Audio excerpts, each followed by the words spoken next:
Hello everyone, Blue Star Saber here once again to do another One Piece chapter review.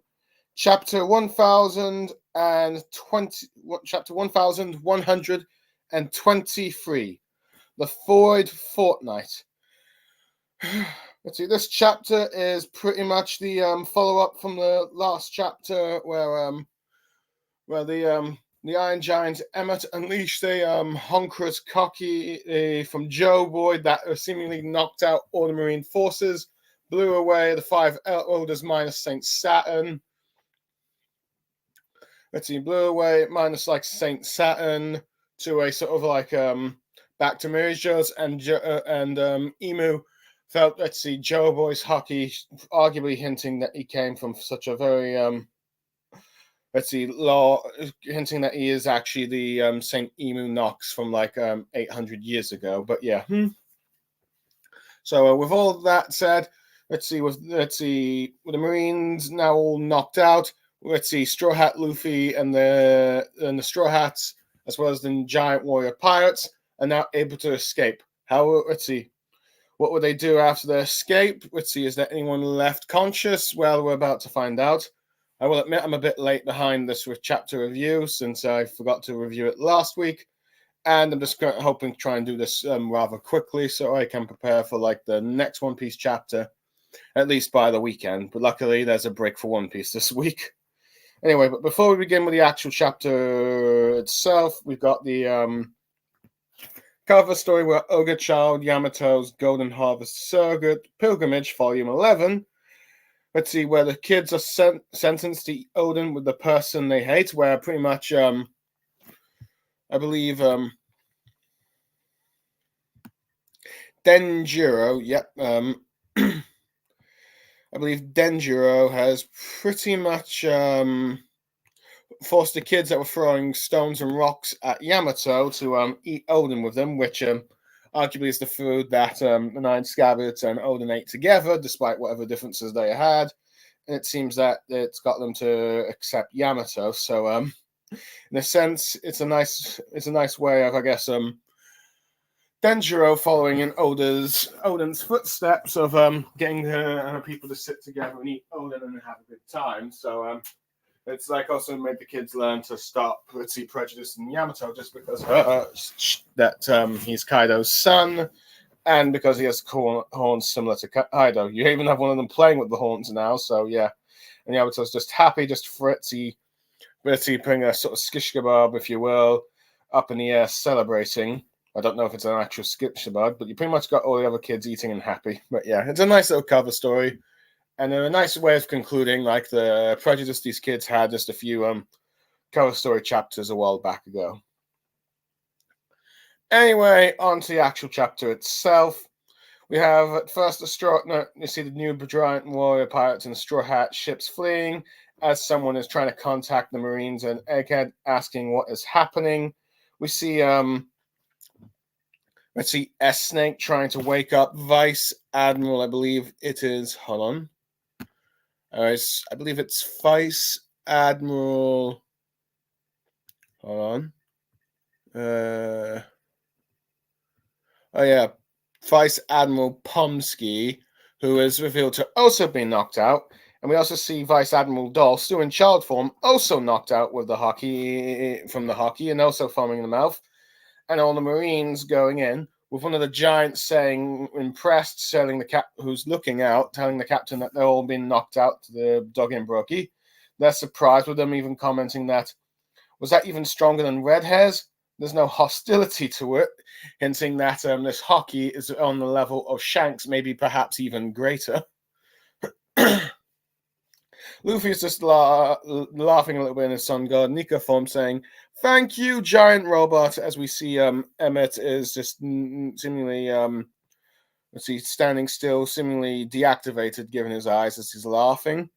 As the Doggy and Broggy get together, saying, "Let's take the adventure of their slumber and get the heck out of here," laughing.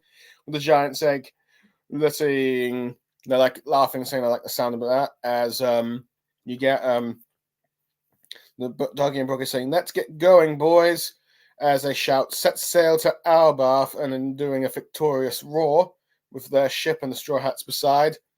We see Bonnie hugging her father, Sol just panting, Usopp crying tears of joy. Let's see, seemingly meeting Doggy and Broggy for the first time in a while. Chopper seemingly surprised. Luffy now in his like aftermath of Gear 5 form on Nami's lap, which has made a lot of Nami fanboys jealous, pretty much, and we cut to like in deck where Vegapunk is lying on a sort of pillow, if you will, where this is corpses, with Sanji saying, "What you said back there doesn't just set right with me. What was it that you actually wanted, Vegapunk?" Asking that he couldn't hear everything he said, but he was saying it was pretty outrageous stuff. Probably hinting towards like I believe the message that Vegapunk did, as we get a silhouette of Vegapunk's body. And we cut to a flashback, but before that, I'm giving my thoughts on these little panel bits here first. Okay, first of all, the Straw Hats and the Giants are finally able to escape. It's finally happened. We're leaving Egghead. So arguably, either this chapter, you can regard as this chapter, or maybe even the next chapter. And I know I have read it, but I won't spoil it for the sake of this review. Pretty much hinting that this is now the closing point of Egghead Island. So let's see, pretty much we're finally ending this arc, if you will. So and then heading to like Elbaf. It's pretty much the island that has been the most hyped to travel for the longest time since like besides like the final island of Raftel for the Find the One Piece. But pretty much this is the island that people have been most excited to go into ever since Little Garden, and we first met the Giants in, like, I believe the third arc in the Alabaster or Baroque Works saga. So when Doggy and Broggy were first introduced, and we were introduced to the concept of giants in general. So we're finally going there with Doggy and Broggy. So everyone is finally excited to arguably perhaps the most hyped up islands besides the island that contains the One Piece, or Laugh-Tale or Raftel, depending on how you wish to say it, though it's now Laugh-Tale. But anyway, so we finally got that. But anyway, the most interesting thing that we also learned is more of the aftermath of Joe Boy's Conqueror's Haki, as we learned that not only did it knock out all the Marine grunts, but it actually was strong enough to knock out the Vice Admirals. Arguably, let's see, we already knew that, the last chapter hinted that this might be the strongest form of, Conqueror's Haki the series has ever done, since it deactivated the five elders, monstrous forms, whether they're being devil fruits or some other demonic power possibly granted by Emu. It knocked them back and sent them back to like Marie-Rose, with the exception of Saint Saturn, who teleported the others here. But it's also actually confirmed that the Vice Admirals have been knocked out, because it wasn't really sure if the Vice Admirals were knocked out last chapter, because they were like looking like they still had conscious. But no, this chapter pretty much confirms they've been knocked out. The only ones not knocked out from the looks of things are the Seraphim. They're sort of like Pathista, the advanced Pathistas, which is arguably the most impressive display, because as far as we can tell, no pirate or no other Conqueror's Haki user has knocked out someone on the level of Vice Admiral. Granted, we do know from the One Piece Red film that even though it's non-canon, Shanks' Conqueror's Haki did to some extent affect the Vice Admirals. Now, granted, we only really saw Vice Admiral Momonga. Now, he wasn't completely conscious, but it might have hinted that some other Vice Admirals were knocked out, which might be a testament of Vice Admiral Momonga's strength. But here, it's literally confirmed that these Vice Admirals are taken out. And it shows that, the Seraphim, even in their child forms, do have like sort of the strongest, are strong enough to withstand Joe Boy's Haki. So there's a bit of a feat for them. But the most interesting thing is the fact that Doggy and Broggy are comparing this Haki to be either as strong as Shanks, if not stronger, which is quite an impressive feat. So it could imply that Joe Boy is in fact the strongest Haki, but it's also giving a bit of a hype moment for Shanks because his Conqueror's hockey has been compared to Joe Boy's, and so implying that it could also have similar effects, which, to fair, we've seen from the One Piece Red film, that's probably the case. Now, granted, one thing that probably might imply that Joe Boy's hockey is perhaps a bit better is the fact that, let's see, it was not really that, it wasn't being hostile. And from what I can tell, Shanks' hockey is more when it's hostile, it does this sort of level when it's hostile. So it might imply that if Joe Boy he might even have more impressive feats with his Conqueror's hockey when he's showing hostility to his enemies.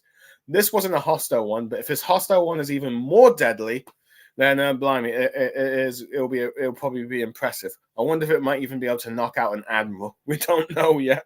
Look, granted, the concept of admiral probably didn't exist back in the Void Century. Anyway, I do like how Luffy thanked the giant robot, though granted he seems to be fully deactivated now and probably now deceased. So it seems like we might have just one last casualty with the Iron Giant, which is a bit surprising, as I figured Kuma would be the sort of robot, if you will, that dies at the end. But who knows? It seems like Oda has some more things to do with Kuma, as we see Bonnie hugging Kuma. Now, I'm pretty certain that Bonnie's going to join the Straw Hats, but I could be wrong. But if she does this mean that possibly Kuma, even though he's not technically alive anymore, might also join the crew, maybe even just like as a ship guard, as that's what he kind of technically did in the time skip? It could be possible. Who knows? But we'll have to wait and see what Oda wants to do with Bonnie, but I am pretty certain she's going to join the Straw Hats. I could be wrong. Now, I do like how you see Usopp just crying and being excited seeing Broogie and Dougie again, and Chopper's just being shocked. Like I said, a lot of Nami fanboys are going to be jealous of Luffy right now, as he's finally deactivated, but on the lap. But I guess goes to show just how much Nami ends up caring to Luffy, as he's tending to him, as he's deflated, if you will. Anyway, we end up also learning that Sanji did actually heard some of Vegapunk's message, and is saying, thinking back to some of the stuff that apparently Vegapunk sent back to him for a while ago, wondering like, what was he planning this all along? So I do like how Sanji is taking note of these things, because Sanji can be one of the smartest Straw Hats when he's not being lustful towards women or being an idiot at times, like some of the other Straw Hats do, because he's kind of like a blend of the goofy and the serious. Anyway, we cut to like a flashback where we go back 2 weeks ago, where you hear the Vegapunks talking about an anomaly in numbers from the power plant, and apparently talking something about the number density of a neutron flux, which, to be fair, are scientific words I don't quite understand, but they're pretty much saying that there's been there's been a miscalculation of use of power or something, from what I can tell.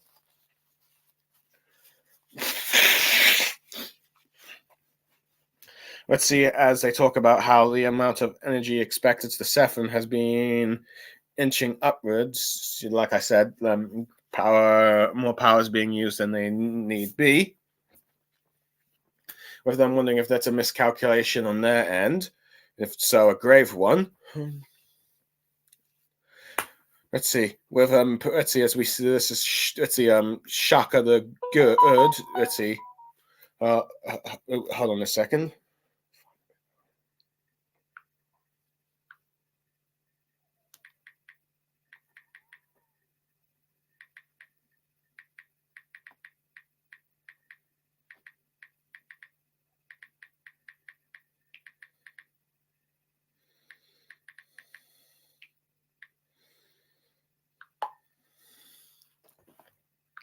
Sorry about that. I just had to message someone. Anyway, was I? Oh, yeah. Let's see. Pythagoras going like, wait, these are the numbers we can, aren't these the numbers we confirmed, are they? But let's see. Stella saying the response rate is rising, but the power plant remains stable. With let's see, Shaka saying that, yeah, with the evidence that we've just been presented with, that someone has just stolen some of the mother frame. So they figured out someone has stolen the mother frame, and saying that all the numbers regarding the power plant have been carefully manipulated to look normal, and and saying that only one person can fall off her feet. Let's see which Stella pretty much confirms is a Vegapunk. So but immediately concludes it was was it Lilith? Yes, she's the evil Vegapunk, which shocks him and Pythagoras to a little bit. But Stella says, "I'm sorry to say that they're the only three that have airtight alibis, as they're in this room discussing and analyzing this suggestion." So let's see, with them talking about how the energy they was symphoned off was fast, and that they believe that it's like with one of them saying, so it's one of the remaining four, like Lilith, which I think is pretty much Stella, and with them going like, is this why you want, one of them asking, is this why you wanted our brains on stealth mode? As I think this is pretty much Shaka now saying, yes, this is experience shared with punk records. Then the culprit will know that onto them. And then 1 week later, you've got Pythagoras saying, oh dear, I've identified the culprit, saying it's York, shocking both Stella and Shaka, as we see York sleeping. And Pythagoras revealing the information synced with punk records was all dummy memories, saying even the video footage was fake, and from the cam signals along with the information wrote, but saying, let's see, which confuses Stella, saying, but why, for what purpose, and also saying, also please forgive me, Lilith, with Shaka saying that they found evidence that the sea beasts were being controlled as well, and let's see, Pythagoras finds traces of a wiretapping of a white transponder snail detected. Vegapunk said with the Stella one, saying he's found it and successfully recovered. Let's see, the long distance snail call, where they listen to like York's message is saying Dr. Vegapunk is studying the void message, with let's see, Stella hitting his head saying a transmission to Marie's War, saying, okay, so this is why no wonder Cypherpol was coming to investigate them so often, so he now knows why they keep coming up. And then 6 days later, Vegapunk says, they say the Lucid Kingdom is gone. Let's see. But he thinks, while the details are unclear, it can only be a bad omen. He tells Pythagoras to keep a close eye on wire transmissions and underground reservoir levels, which he does. And Shaka asking Stella if do you really think it's related to the stolen mother frame, with him saying he does, and she must have used the Sea Beast weapons to transport it to the government.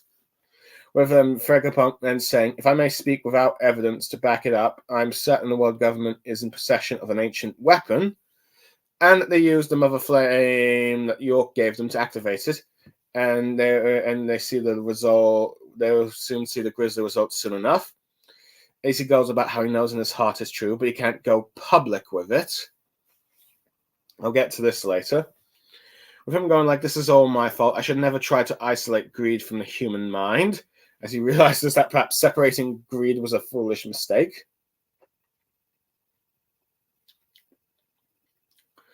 And saying that, do you think that we could apprehend, let's see, with one of the Vegapunks then saying, do you think we could apprehend York and keep her from causing more harm? But Stella's pretty much says that, no, it's already too late. Whatever York is after, it doesn't really matter. And it's saying that anyone who learns the Void Sentry will be eliminated. By recklessly hanging over the mother flame to them, York has demonstrated her potential value. And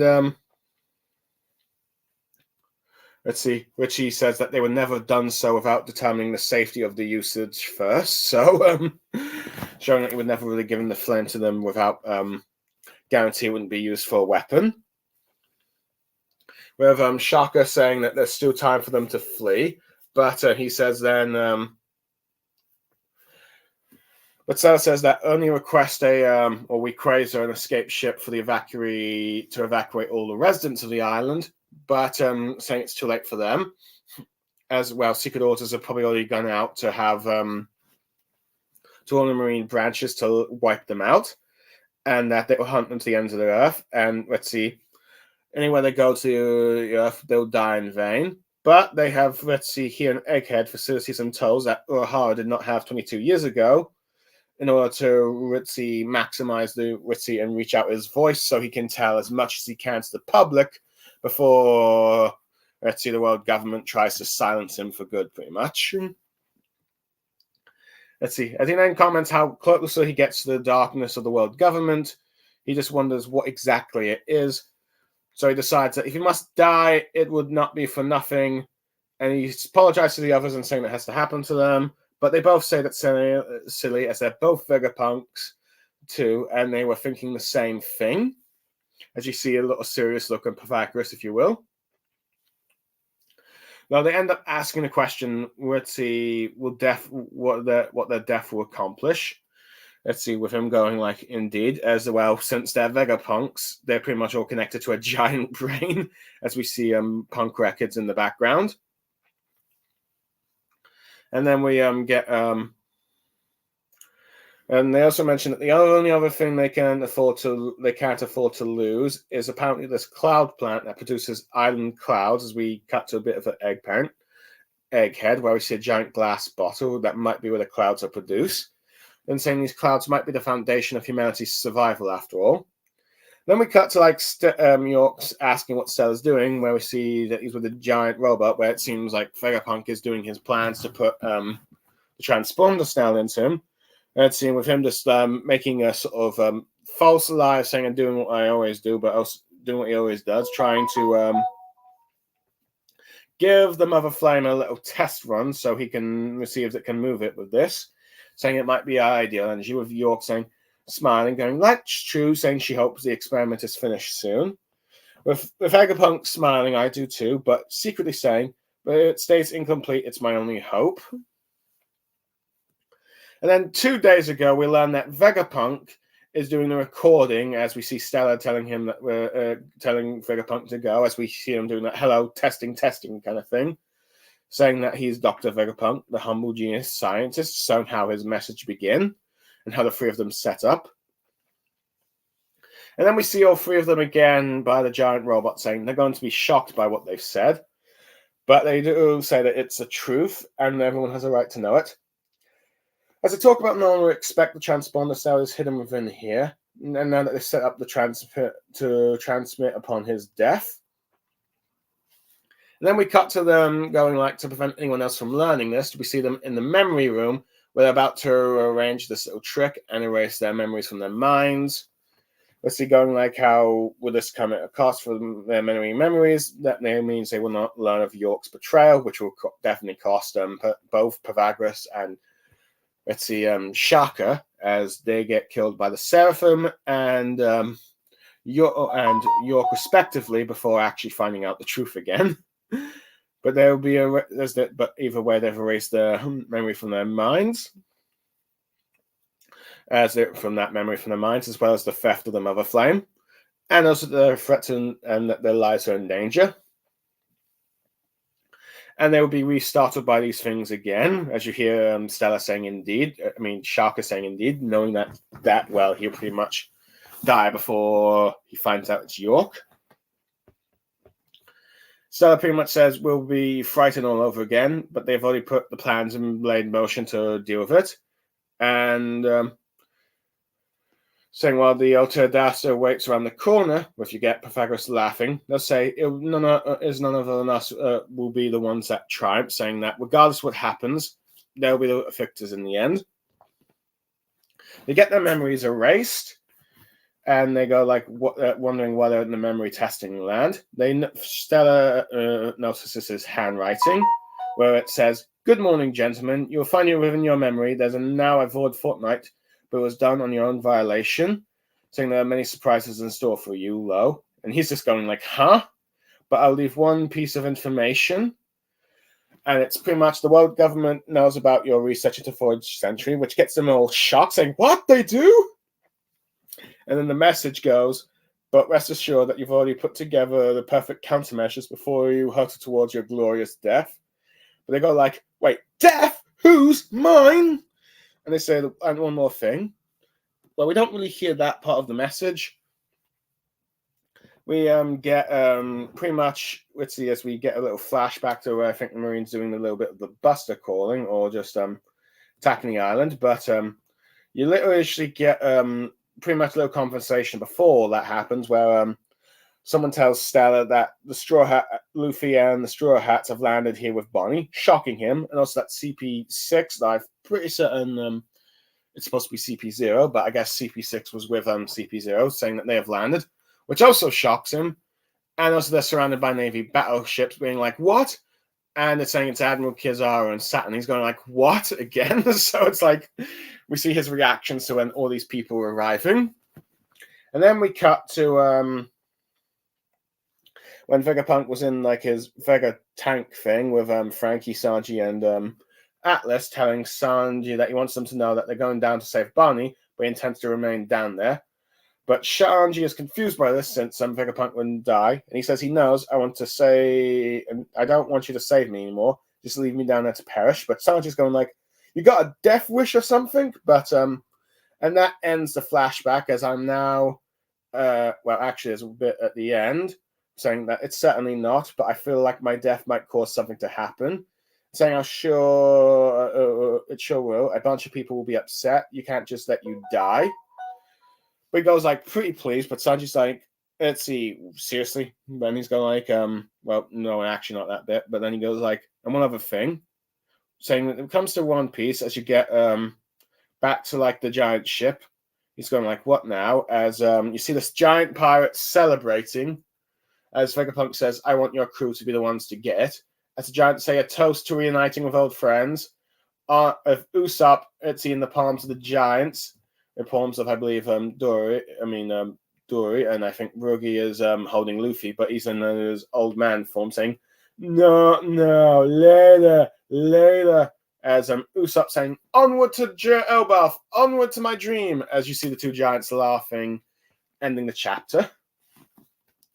Okay, I will admit, I probably summarized all the way through before, normally just giving my thoughts like I normally do, but I figured this was a more fitting place to do it, so it's best to cover the whole flashback at once, but it seems to be the case, but now I can actually give my thoughts. Apologize for the long summary. But we end up learning that the Vegapunks, let's see, that the 3 Vegapunks that died that were in the broadcasting message, let's see, the first ones to die, pretty much, they already learned that, let's see, due to the, let's see, researching the data from, like, the energy that they were using for the Seraphim, let's see, they noticed that what they thought was, like, let's see, data that they normally do for the Seraphim, they noticed that energy is being used, more energy is being used than normal, and then that someone had stolen like a part of the Mother Flame, and that it was only could be one of them. So arguably showing that they actually knew that the Mother Flame was stolen in advance, which arguably is making sense of many of the things that have just happened prior, such as Vegapunk broadcasting his message and York deducing, okay, wait, how did Stella act surprised that I was a traitor when it looks like he set up a message and knew about the Mother Flame being stolen? Let's see, this pretty much flashback is explaining all the details that were left behind here and how should I say, let's see, how the Vegapunks, let's see, how Vegapunk Stella learned of the Mother Flame's theft, how they responded to that, and how they set up the message that it would tell the world, and how they hid it behind the Iron Giant, and how York knew that they hid it behind the Iron Giant, pretty much. So, yeah. Anyway, I do like how when they introduce the Vegapunk, you got Vegapunk going like, it's Lilith? She's evil, and keeps repeating that over and over again until they realize that it's York. Which, to be fair, Lilith being the evil Vegapunk, it would be the obvious choice, so I can't blame them here. But I do like how he does apologize to Lilith once he realizes that it is pretty much York. But in some ways, perhaps it's also kind of fitting that the one that Stella kept blaming for being responsible for the evils of stealing the Mother Flame is actually the one that ends up surviving out of the remaining good Vegapunks besides York. So let's see. So in a sense, Stella kind of got, I guess you could say, karma well for accusing Lilith, but she's the one that ends up surviving. Though I do think Stella does, of course, care for Lilith and probably is glad that at the very least she survived amongst all the Vegapunks. So yeah. But I do like how the Vegapunks are like, okay, let's see, we know a Vegapunk has betrayed us, and pretty much so they're pretty much going in stealth mode so that the culprit doesn't know that they're onto them. But I do like how it's Pythagoras is the one that discovers it's like York, which you see Stella and Shaka's reaction, if you will. So yeah, I do like how they managed to deduce that. Let's see, the dummy memories, and apparently found out from footage from the cam snails along with an infiltration route. But yeah, and I do like how Shaka is the one that found evidence that the sea beasts have been used to apprehend Marine, world government agents, as well as arguably moving the Mother Flame. Realized that the sea beasts were being controlled to arguably apprehend the world government agents, as well as from Cypherpole, as well as transport the Mother Flame to the world government. But I'll get to but yeah, we also learned that how York was also able to transfer the Mother Flame by having a sea beast deliver that fragment piece. So yeah, I also do like how they've also, Pythagoras traced, managed to find traces of the transponder snail, but it's Vegapunk that found it, was able to, descript what it said, which of course is York's message that he's studying the Void Century. But yeah, I do like how he's like, this explains so much about Cypherpole, keeps constant visits.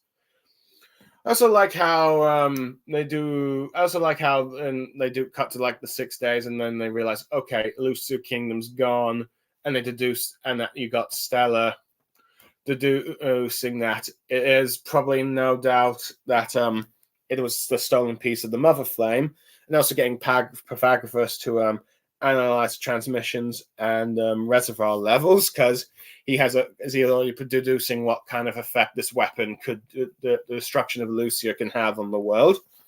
So I do like that. Well, granted, this has been a bit, the bit of I have criticism for the chapter and generally the arc as a whole, but the only bit of the message that is very questionable, where we learn that Vegapunk has deduced that he's certain the world government is possession of an ancient weapon, and they used it they got from York, and they activated. Let's see. But he says he knows in his heart that it's true, but he cannot go public with it. And in many ways, I'm saying this is a bit of an issue, because, okay, you've pretty much guessed that York has stolen them. You know that York's stolen the Mother Flame. You know, it's likely she's given it to the world government, and you know that they likely used an ancient weapon to destroy Lelucia.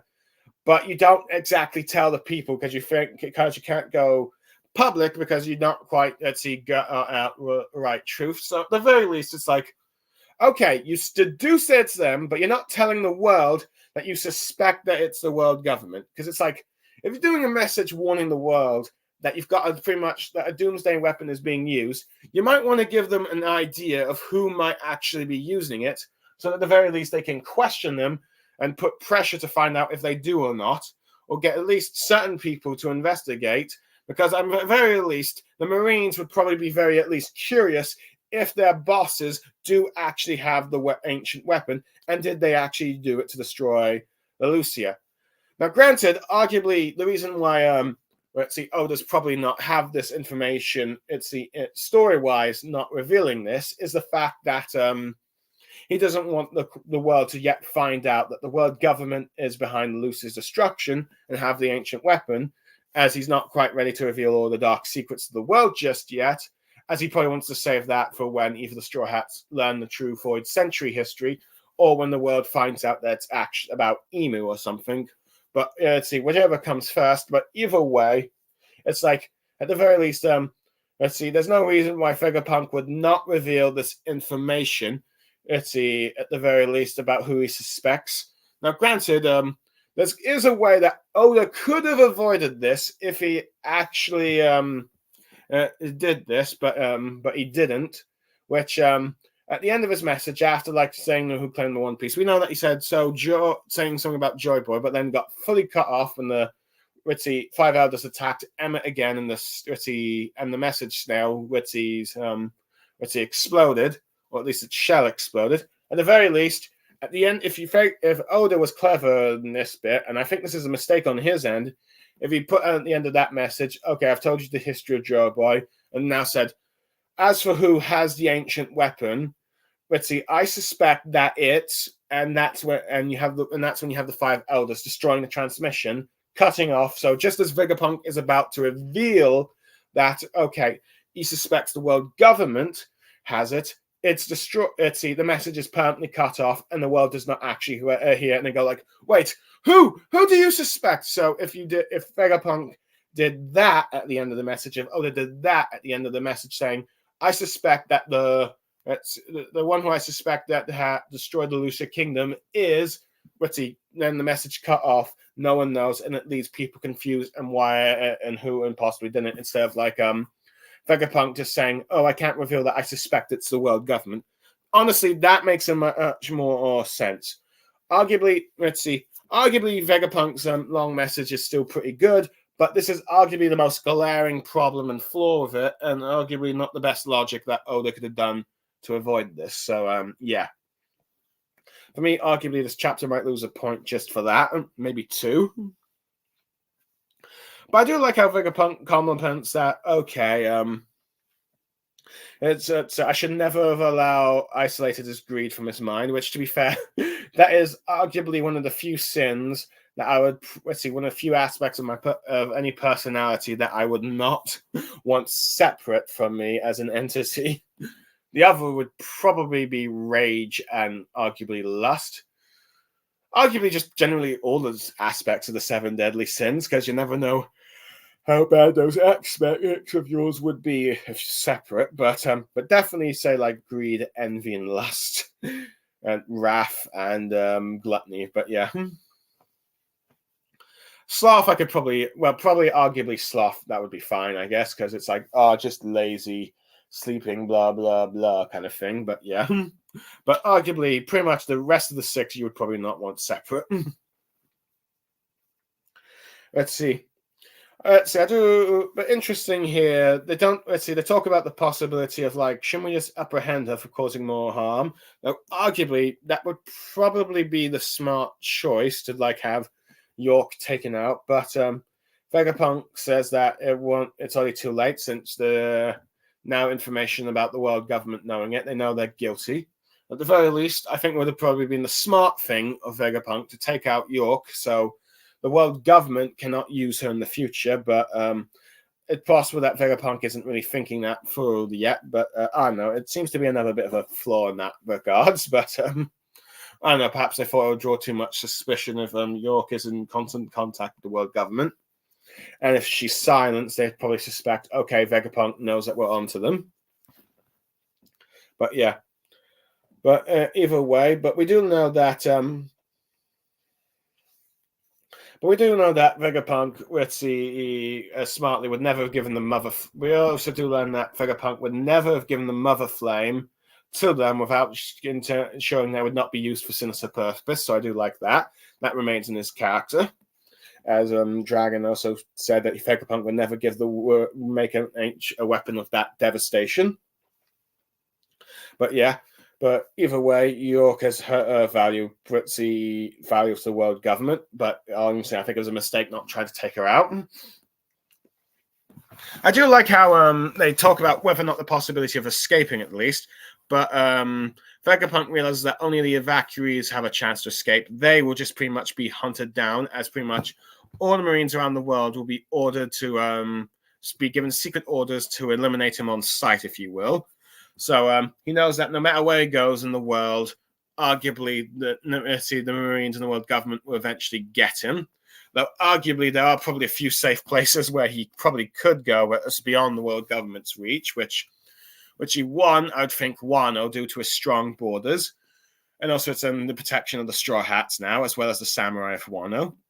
Two, the land of Elbaf, the land of the giants, pretty much, where the world government can't get there due to the giants' military might. And three, probably could have gone to Dragon, who is pretty good at avoiding the sort of like world government, and arguably is probably powerful enough to protect him, and arguably could have also benefited Dragon's cause with all the technology that and it's the information that he has. But it pretty much Vegapunk decides that, okay, if I'm going to die, we might as well use the resources we have here in Egglet Head that Aha never had, so they can use it to spread their voice and make sure that the world hears everything that they at least know about the Void Century and what's to come in the future, so the world government cannot censor that and keep them silent. So at the very least, the world has a chance of at least combating whatever the world government plans in the future with like the ancient weapon. So at the very least, that, and this time they can no longer hide their secrets, or at least most of the secrets just yet, or at least begin the steps of having the public turn against the world government. As he talks about how the closer he gets to the world government, the darker he just does not quite understand its darkness. But yeah, but I do like how he says, "If I must die, it won't be for nothing." And I do like how he apologizes to the other Vegapunks, but they're saying they're also Vegapunks and thinking the same thing. But I do like how they question, okay, what is death for them? Let's see, since they're pretty much all now satellites for a giant living brain computer. So in a sense, they're all technically probably still alive. They could all still technically be alive with like all their knowledge and memories in that giant brain. Because while their bodies might be destroyed, their minds would arguably probably be still alive in a sense. All their knowledge in their brain. But anyway, we also learned that, let's see, one thing they want to protect are these cloud plants, which they hint that they may use for humanity's survival, which arguably it seems like they'll create clouds so that people can ride on top of them. But I do wonder how effective this will be, since I'm pretty certain that but it seems to be one way that humanity might, let's see, survive the flooding that will probably end up happening. Now, granted, I believe that the theory that Noah's Ark was created for that purpose. Let's see, and you have Shirahoshi using her powers of Poseidon to steer it around the world to get people aboard it. I'm pretty certain that was the purpose of that. Let's see, for like the ancient weapon Poseidon and the ship Noah. So I figured that was what it was going to be used for. But it seems like there's now another alternative. But I'm wondering if that will be one that would work long term, because I'm pretty certain, as Mr. Morge said, that the Noah's Ark will be used by the fishermen to help save humanity, and they learn their lesson against the discrimination against fishermen.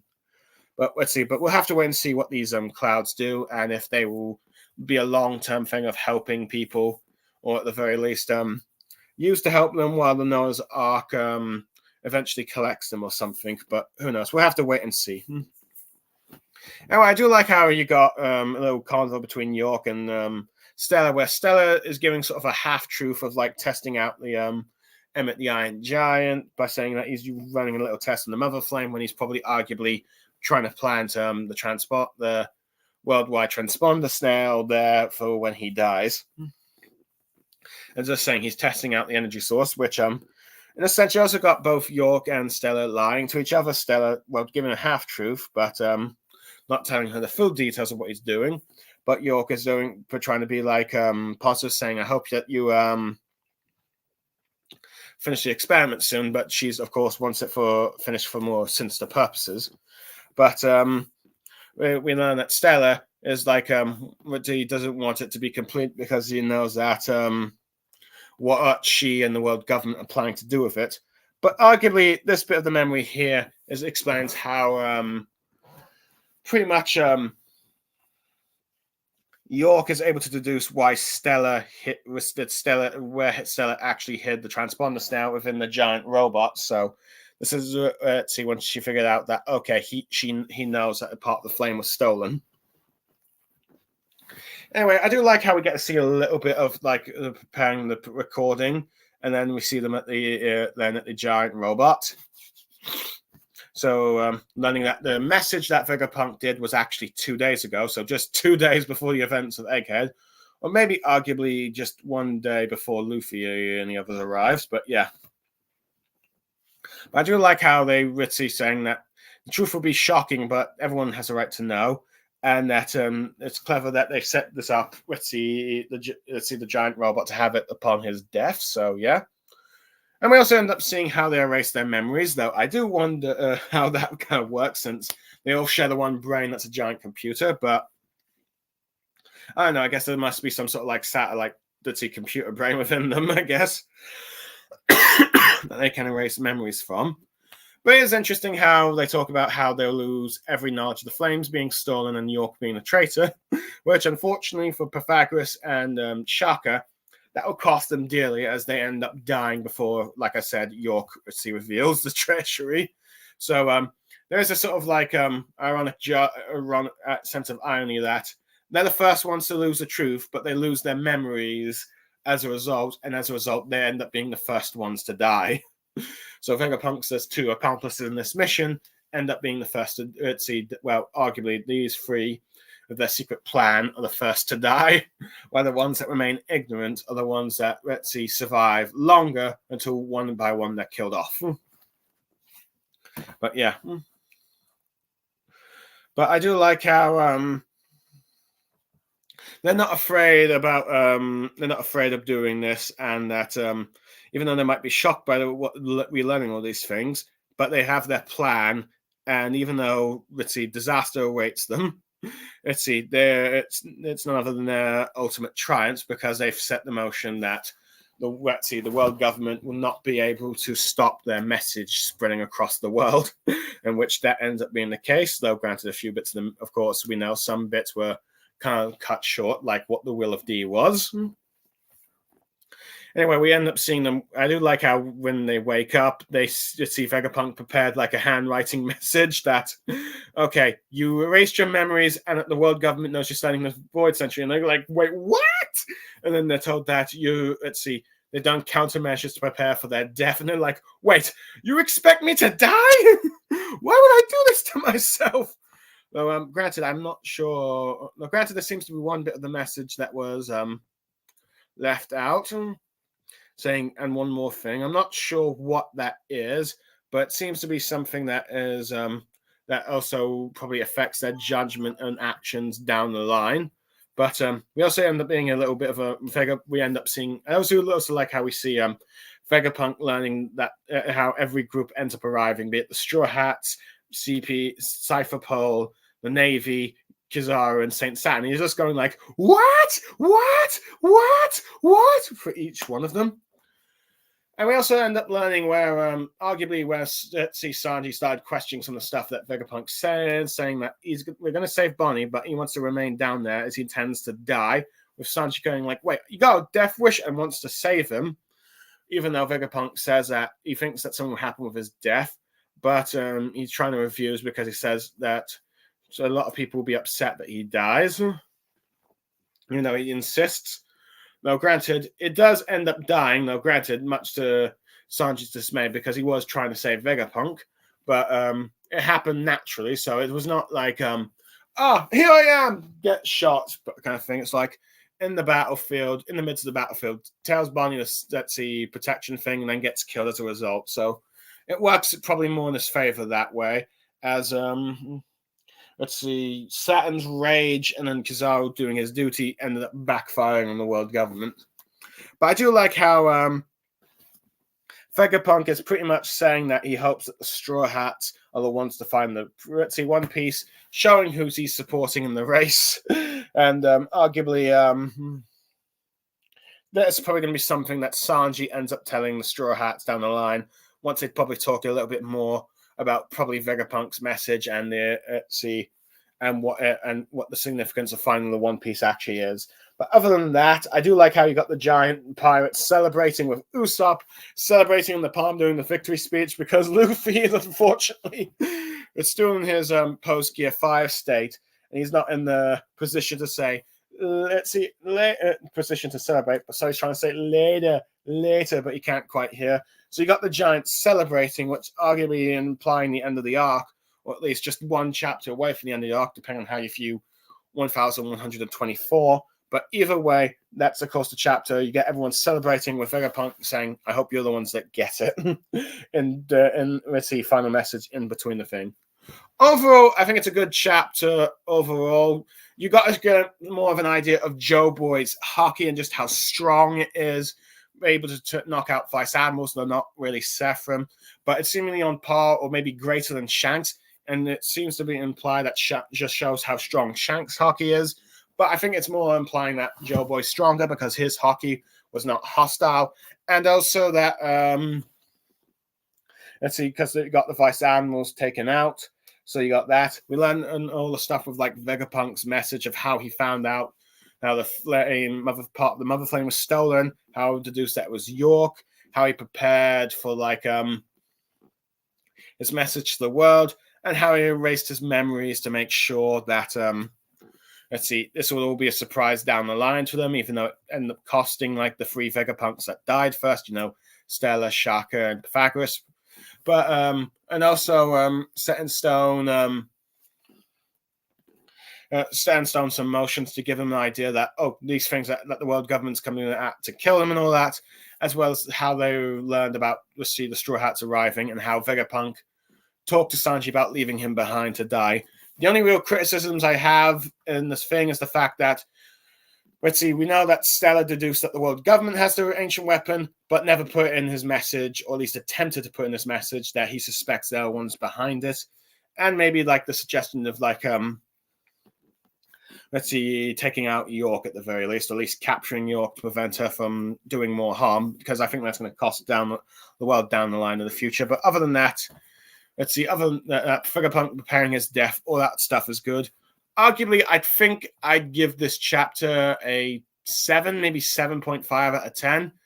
It would be more of an 8 or 8.5, but just due to this fact about that stuff with, let's see, that one bit of glaring, I think, plot hole with like Stella saying, not revealing his suspicions that the world government has the ancient weapon to the world that destroyed Lucia.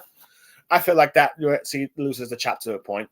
Arguably, if this chapter or next chapter is arguably the end point of this arc, at the very least, while it may not be the most crystal clear-cut ending, as there's still a few things left questioned, but there are some things that have seemingly lost thread. I do think this is a better conclusion than what happened with the Wano arc, as some of those answers ended up being answered at the beginning of Egghead. But yeah, arguably, I think this is a stronger ending than Wano, as you got the giants celebrating their escape and the Straw Hat doing a toast, well, particularly Usopp. But either way, let's see, Egghead is pretty much coming to a close, either this chapter or next chapter. And I look forward to reviewing the next chapter when I get the chance to. And I thank everyone for listening to what I've had to say. But for now, I am Blue Star Saber, signing off. Thank you, everyone. Goodbye.